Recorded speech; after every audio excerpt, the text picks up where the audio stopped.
Hi, welcome to the Recession Proof Investing series, where we have top experts sharing tips and strategies on creating lasting success and financial freedom. My name is Keisha Bailey. I'm the CEO of Profit Jumpstarter, and I'm joined today by Kenishia Mais from Thriving Dollars. Hi, Kenishia. Yay! Thank you for having me. Thank you for being here. Can you share a bit about your work and your background with our audience? Sure. So I'm the founder of Thriving Dollars. Thriving Dollars is a digital financial education platform for young adults. We've been in existence since 2015. So coming up on 6 years. Well, officially as a business. So it started as a blog in 2013 when I had my own financial struggles, right? I was in credit card debt, made some bad decisions with money, and as I was working my way out of that, I started to share knowledge as I was gaining it through my blog, and then that blossomed over 2 years into what we know as Thriving Dollars today. Awesome. That's very nice. That's a good story of inspiration that's pushing through thriving despite starting in a bad situation financially, but thriving through that. That's pretty interesting. So share with us, Kenishia, about your work with your clients during this period of COVID, because it must have been challenging for a lot of persons with losing their jobs probably, or losing lives, whether it be their family members or someone close to them. And for a lot of persons, just coping with the mental aspects of going through that pandemic has been hard on them. And financially, it's been a strain for many persons as well. So not necessarily to brag, but I'll say that my clients have weathered COVID fairly decently, because here's the thing, right? When it comes to when it comes on to personal finances, we tend to focus on the big things, the investing and the get rich quick, and we start to ignore the principles and the foundation. And so I spend a lot of time with my clients working on the foundation, because at the end of the day, that's what you build on.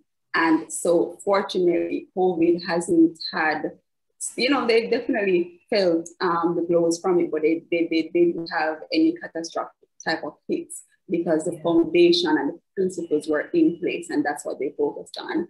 I even had one of them who she left her job like a little bit before the pandemic started. So at the end of 2019, she left her job, and she was able to be unemployed by choice for almost all of last year. And her lifestyle didn't diminish at all. She was still doing, villa with her friends, trips out of town. She was still living her normal lifestyle, maintaining her car, maintaining her apartment. And that came from some of the work that we did in 2018, where I said we focused on the foundation, right? So this is what we're going to do. It's slow and it's boring and it seems like it makes no sense, but trust me, this is really what's important. And she did that work. She did that work for 3 years. And then, she was a little bit under 3 years actually. So 2018 to the end of 2019. So I'll say, actually, I don't even know. But I'd say maybe about 2 years, but just doing that consistent work, slow, boring, consistent work over 2 years allowed her to leave her job, be unemployed by choice, and it gave her time to focus on what she wanted to do.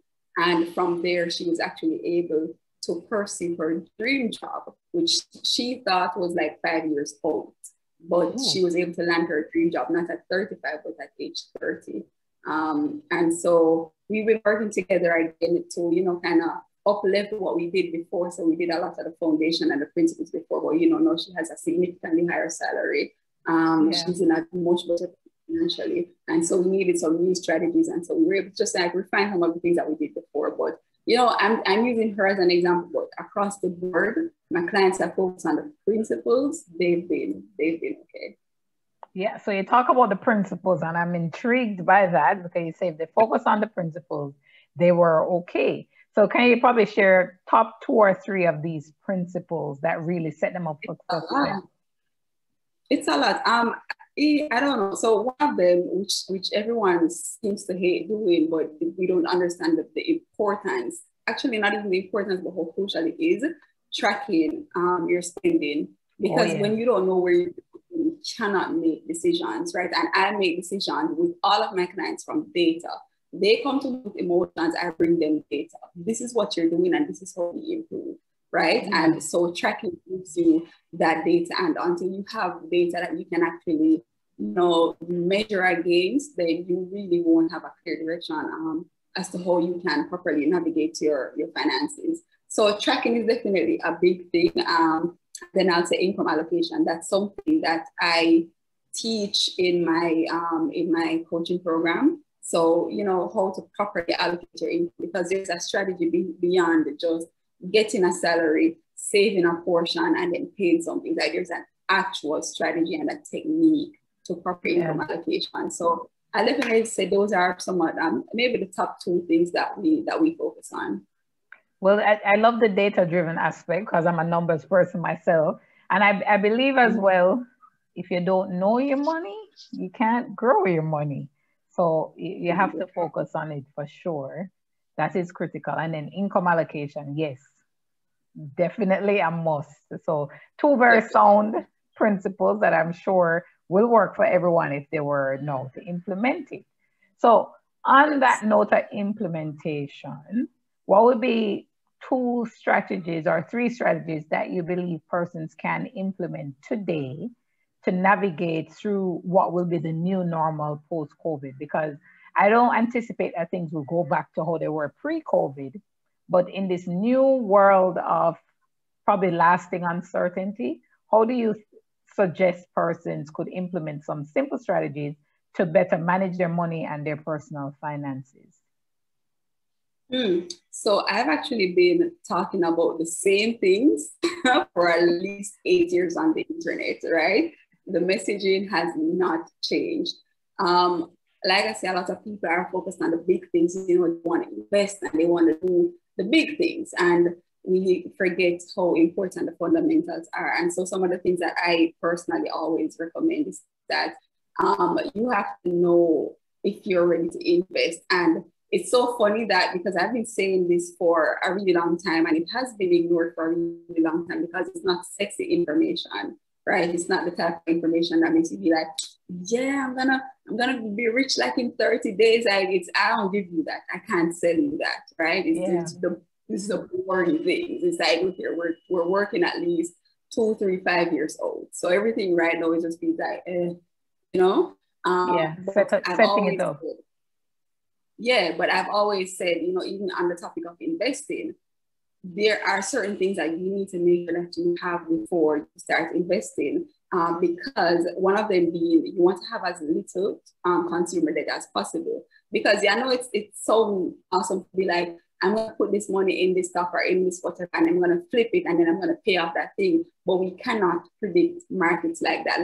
Regardless of how good you are, you cannot predict the market, right? And so I've been saying this for a really long time, and COVID happened, and a lot of people had their money in stocks, their last money in stocks, and then what happened is that they would have lost their jobs, or they would have had a decrease in income, or certain sectors closed completely, right? So their income just evaporated.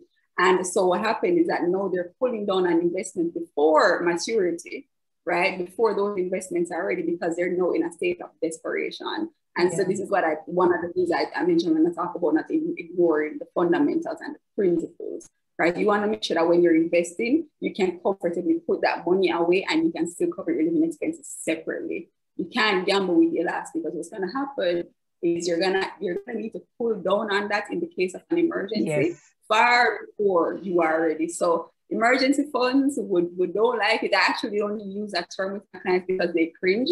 So I just call it your peace of mind fund. So peace of mind, establish some peace of mind, and then go out there and flourish and do what you want.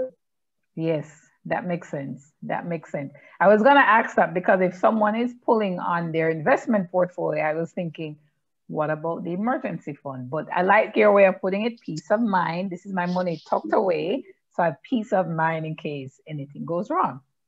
So that, and on a personal level, sorry, I think you're frozen. On a personal level, like I was going out for a run last year, minding my own business. A car hit me, right? Wow. I mean, I'm minding my own business, and I've spent so much money behind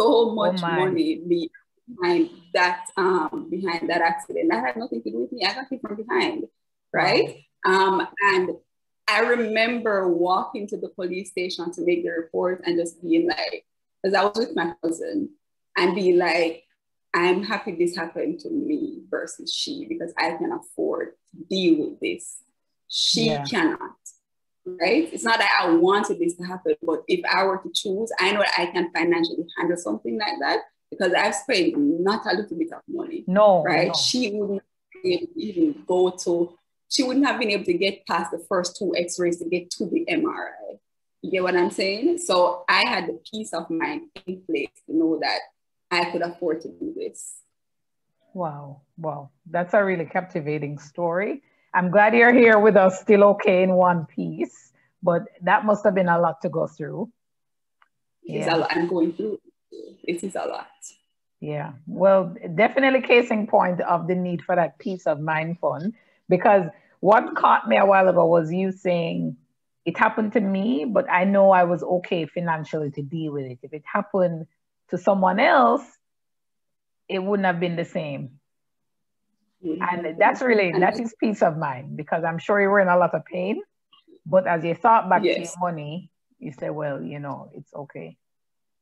And that's the point of having a peace of mind or an emergency fund. Like, you don't know when things are going to happen. You tend to think that we can forecast these things. I came back from overseas and I had to quarantine for 2 weeks. And I was in the house for exactly 15 days, right? Yeah. They told me 14. I was in the house for 15 days and I came out the day after and I wasn't even out of the house 10 minutes and I got it, right? Wow. Yeah. You never see these things coming. So you definitely have to establish peace of mind in your personal finances. Yes, critical for sure. Well, with such an inspirational story and a lesson right there, how can persons find you? Because I know we'll probably have a lot of persons from the audience wanting to reach out for you to help them to create this peace of mind fund and to help them set up principles in their own lives as well. So how can we find you? So I am at Thriving Dollars, so THRIVING on social media everywhere, particularly on Instagram. And we have a masterclass coming out soon in a couple of weeks. And this is gonna go in depth on what I actually work with my clients on. So income allocation, I'm actually gonna break that down, right? Because it's right now, a concept, but I'm actually going to show you step by step like what this looks like and how it's actually implemented and how we actually, because it's not just a one-time thing, right? It's something that we build a beta version and then we refine it over a course of a couple of weeks and then we fully implement it. So, breaking down those strategies and just some of the different principles and fundamentals that I work with my clients with to establish, peace of mind in their personal finances and give them the foundation that they can truly build wealth on, because we're building wealth the proper way. We're not going to get rich quick. I don't know how to sell that, right? But we're doing it the slow, boring, but steady way. We're doing it slow and sure and not doing fast and fleeting. Yes, good one right there, because a lot of persons are into the flip my money, get rich quick kind of thing, and that's very hard to accomplish, next to impossible. Slow and steady wins the race all the time. So very powerful steps. You're gonna so yes, for sure. I teach with investments. I teach it's a longer term strategy, not in today, out tomorrow, in today, out tomorrow. You can't win consistently doing that kind of investing. You cannot. So long term, can't go wrong there. So that would be my take on that whole one. But a masterclass coming up, that's exciting. So persons, when they find you on social media, they'll be able to sign up for the masterclass there.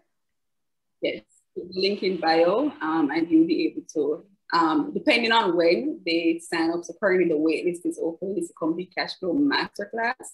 But if they have, come after the fact, then they'll be able to get access to a replay. Okay, Sounds good.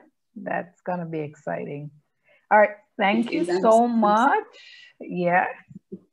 Thank you so much for taking the time to interview with me today. I'm sure the audience and the listeners are excited about the tips and strategies you shared, and they're going to be implementing them because that is critical. Implementation. Slow and steady implementation wins every time. Thank you so much, Kenishia. Thank you for having me.